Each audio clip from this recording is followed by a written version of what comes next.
Welcome to Know Your Body. I'm Dr. Andrew Wong, along with our Director of Functional Nutrition, Araceli Benavides. Here at Capital Integrative Health, in our practice, we take a deep dive into understanding your body and giving you actionable steps to organically give you the healthy life you deserve. So today, Araceli, we're going to talk about a favorite topic, I think, of the summertime. Now it's summer and really hot here in DC. Oh, yes. So we're going to discuss care of your skin in the summer and why it is so important for your overall health. In fact, the skin is the largest organ of the body. Yes. And actually, a lot of people don't realize, but we absorb a lot of things through the skin. Right. So we absorb different, actually even nutrients, like we talked about how vitamin D gets preformed in the skin and it gets converted to active vitamin D. But also the skin is a barrier for defending the body against different toxins and pesticides and things like that. Yes. And two common products that we tend to use more during summer, as you probably all know, is sunscreen and insect repellents. So today we're going to be talking about some of the common like toxins and chemicals that we find in these products and how to choose like maybe a cleaner or safer version so that you can keep your skin and health really healthy. Kind of like these products are supposed to be really good for our health, for our skin health, keeping bugs off. Who wants any mosquito bites in the summer, right? Right. No sunburns, no mosquitoes. We definitely want to avoid mosquitoes. We want to avoid ticks. And we also want to avoid being like, getting like sunburn, but we also want to avoid too many toxins. And this is a good kind of segue into a general principle of functional medicine that I'd like to talk about just at the forest view before we get into the deep dive on the pesticides and toxins that are sometimes found in sunscreens and insect repellents.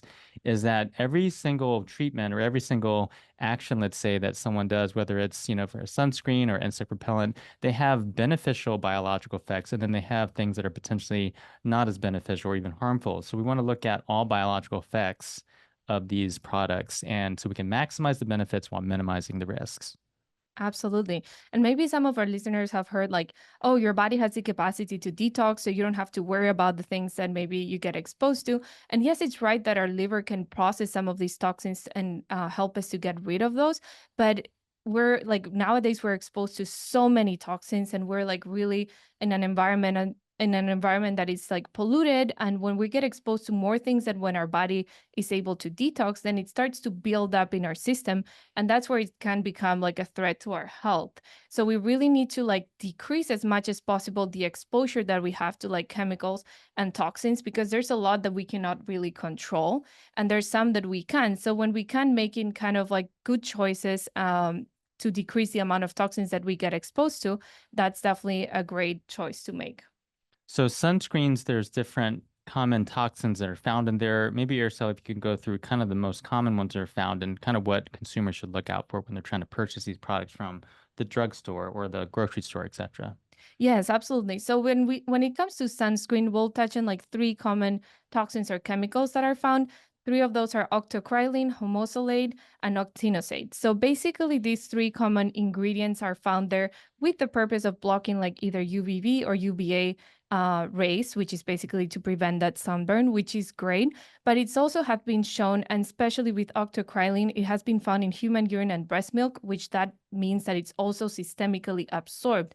So once it gets into our system, it can act as an endocrine disruptor. And what that means is basically affects the receptors of hormones. So it affects the balance in which our hormones function.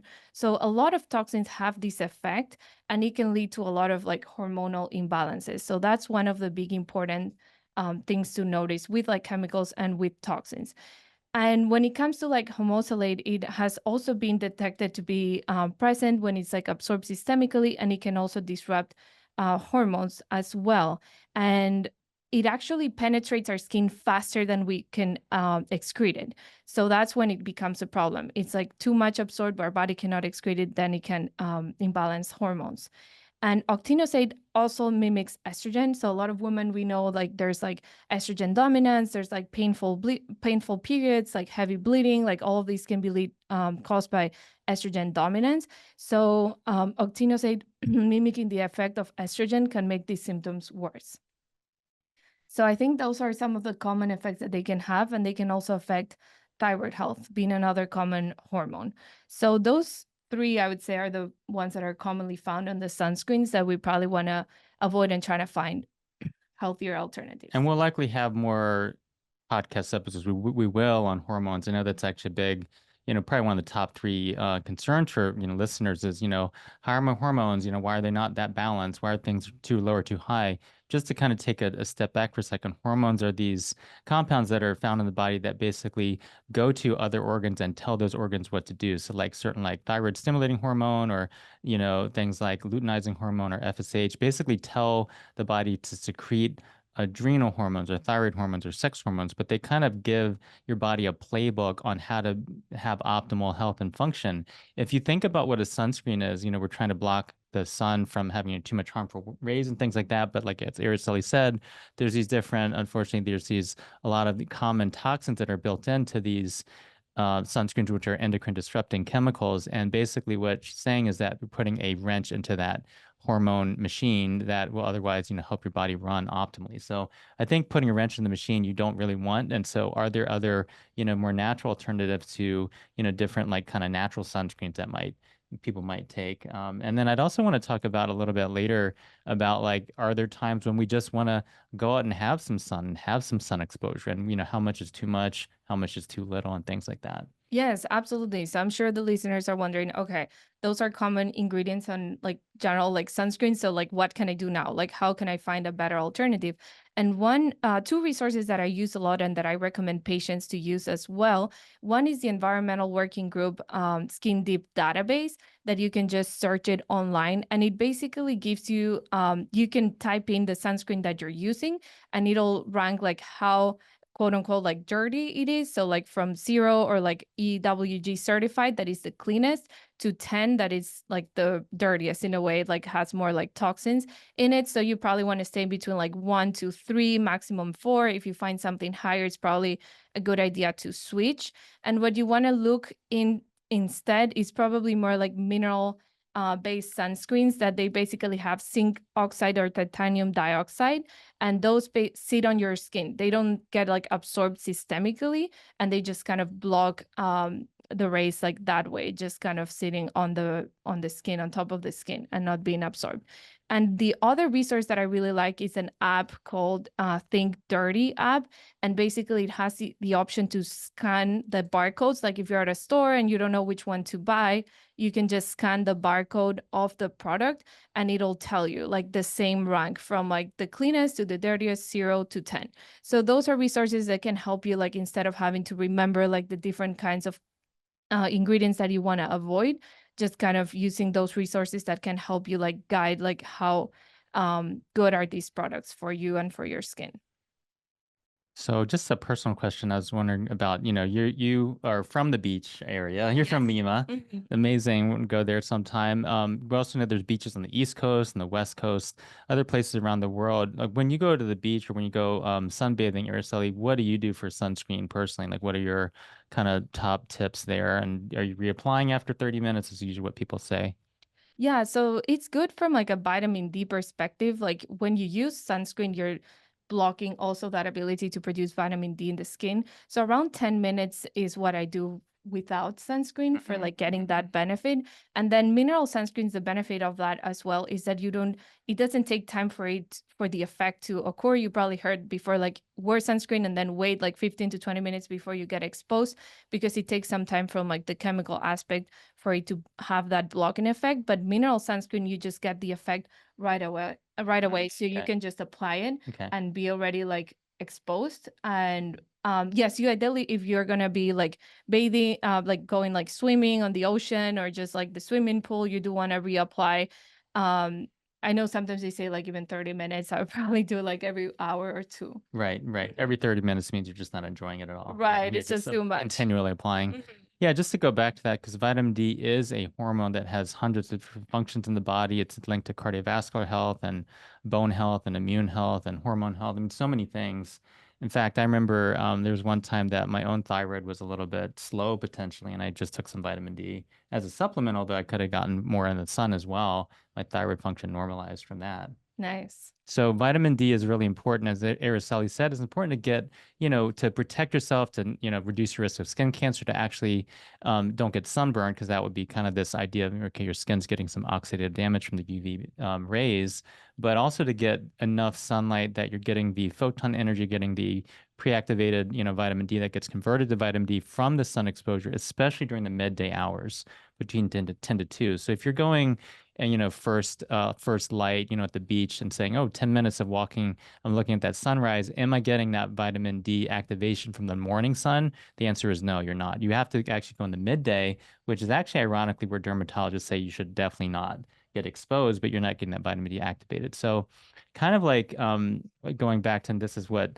my secret plan was, to add the Goldilocks story in here. Oh yeah. So this is the Goldilocks story, is basically of the three bears in the oatmeal. You don't want to eat the cold oatmeal bowl. You don't want to eat the hot oatmeal bowl. You want to eat the oatmeal bowl that's just right, just like the sunlight. You want to have not too little, not too much skin exposure. In terms of the sunlight, you want to have just enough, and that will depend on, I think, the skin type in terms of the amount of melatonin content, the skin color, because your skin color will determine how much sunlight you need to take in to actually get it actually adequately absorbed to activate the vitamin D. And that also depends on where we're located, right? Compared to like the equator. If we're like closer to the equator, I've heard like levels of vitamin D are higher in those people than when we're like norther to the Mhm. equator. It's like, Above 35 degrees latitude, which is above Atlanta, mhm. is considered the north. So anything above the north, we're only getting enough adequate sun in the midday in the spring, summer, and fall months.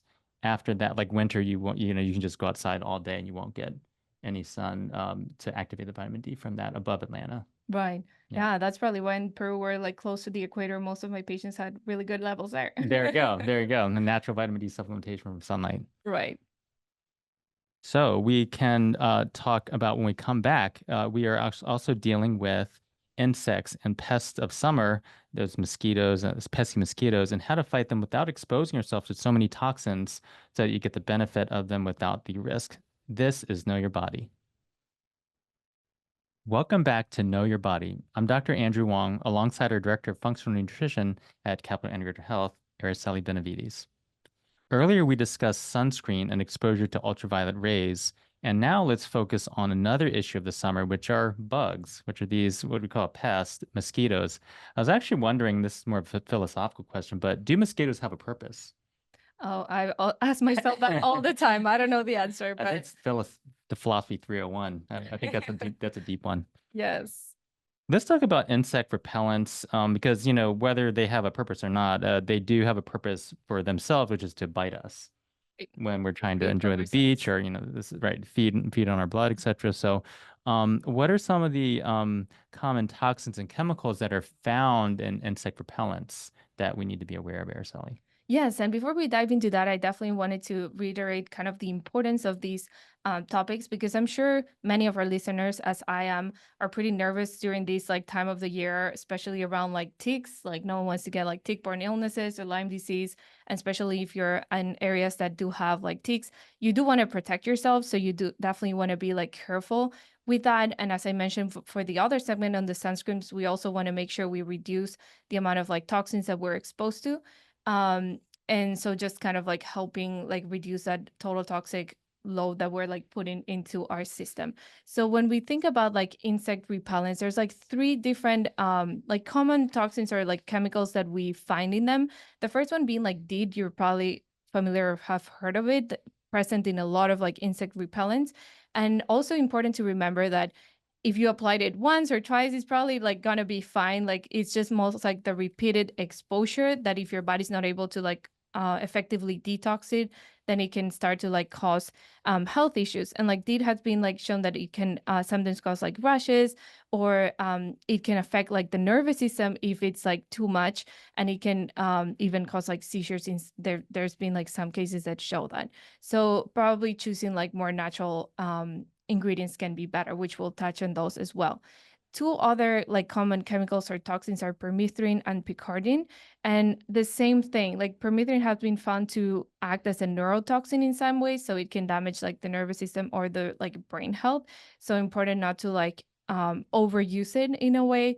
And Picardine has shown to have skin or eye irritations in some cases, and the long-term effects are like not clear. So for those reasons, it's just kind of a better option to choose things that are natural that will still do the job, that would still protect you from like insects and mosquito bites. And you'll see some yards also being sprayed with permethrin and different things like that. And basically they'll tell you, hey, don't go outside when you're spraying and stuff like that. I think it's important, like you said before, Araceli, to not live in a bubble. And if you need to go outside and you need to enjoy that fresh air and you're getting kind of detox from all the indoor air, because we also know that indoor air quality is poor compared to outdoor quality, even with all the different, pesticides and pollutants and air quality from, automobile exhaust and stuff. It's still important to get outside Mhm. and get that Absolutely. air. And so it's important to not live in a bubble. And, if you need to get outside and just not be around when they're spraying, I think it's important. Yes, or trying to spray with like alternatives as well, which there are for those two. If we want to remember that we get exposed to toxins through like we can absorb it through the skin, we can inhale it, we can consume it like orally when it comes to like herbicides, like pesticides that have been like sprayed on the food. So a lot of different like routes that we get exposed to these toxins. And I'm, Dr. Juan, I'm an outdoor lover, so I love to like be outside. I have my dog. We're always like hiking and everything. So we definitely want to be protected against like ticks.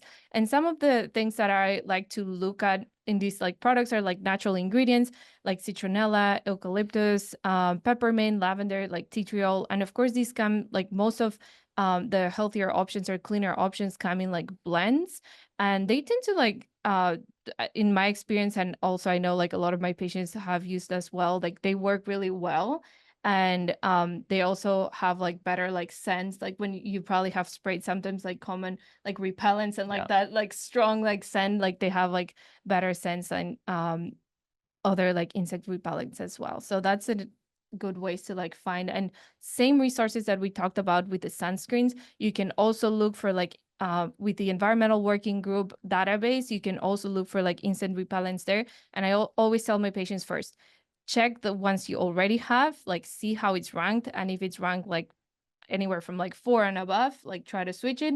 If not, you can just stay with what you're currently using if it's already on that range. I personally like the citronella oil. It Mhm. smells really good, Yes, and it that's a doesn't good one. really seem like it doesn't really feel like a insect repellent to me. I'm just, oh, I'm spraying some citrus on my skin. Yes, Smells really good. good. Now, I have a really $64,000 question for you. Does Poncho use, maybe not, but does Poncho use any insect repellent? Actually, they're one thing that I put on his collar that Hmm. has actually these oils with like citronella and everything that has the smell. So like it's not on his skin, but it's on Got his it. collar. Oh, nice. And it's like all also like natural ingredients. And dogs also take like oral medication so that if they do get bitten, the like tick dies after that. So that's Insect repellent for humans and animals. right. All right. Well, when we come back, we'll have some final thoughts and some basic routines you can implement to deal with summer safely and effectively so you can enjoy the beach or the outdoors wherever you are. This is Know Your Body. Welcome back to Know Your Body. I'm Dr. Andrew Wong, here with Araceli Benavides, our Director of Functional Nutrition here at Capital Integrative Health. So, Araceli, we're going to recap our episode today. And I think one of the big things about summer is that, we all want to enjoy the sun. We don't want to get sunburnt. We do want to use some of these insect repellents and sunscreens in a safe and effective manner.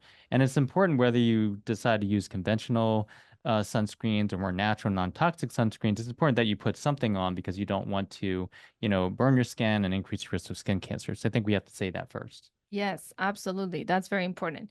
We don't want to be like sunburned, and we also don't want to get like bitten by insects. So that's definitely important.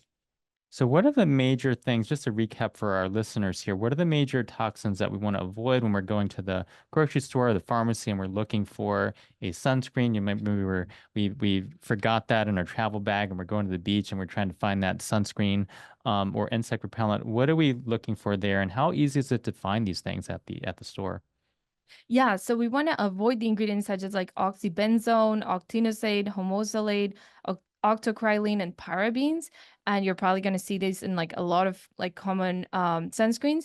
But the ones that are like healthier mineral based like sunscreens, and they're easy to find. Some of the common like brands have the option to have like mineral based like sunscreens, and you can find them at any of like the common stores that you would like shop any of the other sunscreens. You just want to like find for the specific alternative, and they will have like on their like basically labels that they're either like mineral based, or that they would say that they're like paraben free. They would like make certain claims of the like chemicals that they're avoiding if they are not using those, so that it'll make it a little easier. Or as I like mentioned before, you can just use those apps that you like scan the barcode and it'll tell you, or you can just look it up under the like Skin Deep database of the Environmental Working Group. And I love how easy the internet and also when we go to retailing stores now, it's so much easier to find these non-toxic natural products. I think consumers demand it. Companies have Yes. responded. So don't think you have to go to the co-op here to get these products. It's really available, right in your local And on pharmacy or grocery. Yes, and online, you can just get That's it right. online as well. All right. Well, thank you so much, everyone, for joining us again on Know Your Body. And we'll be back next week and every week to talk about your health and how you can achieve the body, mind, and spirit that you want and deserve. If you want to learn more about Capital Integrative Health, check out our website at cihealth.org. That's cihealth.org. Thanks so much for listening.